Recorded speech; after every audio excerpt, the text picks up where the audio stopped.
শিমুলপুর গ্রামের নামেই ছিল ভয়। দিনের আলো ম্লান হয়ে গেলেই কেউ আর বাইরে পা বাড়াতো না। গ্রামের ঠিক মাঝখানেই ছিল এক পুরনো বট গাছ। শোনা যায় 100 বছর আগে এখানে ছিল জমিদার মহেন্দ্রচন্দ্রের কুঠির। অত্যাচারী জমিদার অনেক নিরীহ গ্রামবাসীকে নির্দয়ভাবে হত্যা করেছিল, বিশেষ করে নিশা নামে এক যুবতীকে, যে প্রতিবাদ করেছিল জমিদারের অত্যাচারের বিরুদ্ধে। জমিদারের আদেশে তাকে সেই বটগাছে ঝুলিয়ে দেওয়া হয়েছিল। তারপর থেকে রাত নামলে শোনা যায় কান্নার আওয়াজ, কারোর মতে মিষ্টি গলার ডাক, ফিরে এসো।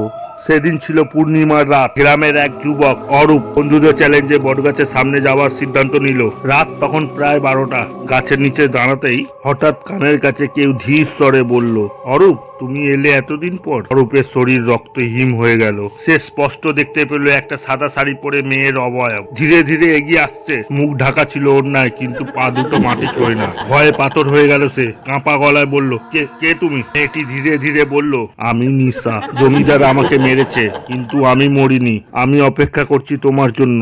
কারুর যেন হাত স্পর্শ করেছে তার কাঁধে, ঠান্ডা বরফের মতো। সে ছুটে পালাতে চাইলো, কিন্তু পা নড়ল না। দূর জঙ্গল থেকে হঠাৎ শেয়ালের ডাক শোনা গেল, বাতাসের কান্নার সাথে মিশে আছে। সে রাতে অরূপ আর ফিরে আসেনি। পরদিন সকালে বটগাছের নিচে তার জুতো পাওয়া গেল, কিন্তু সে নেই।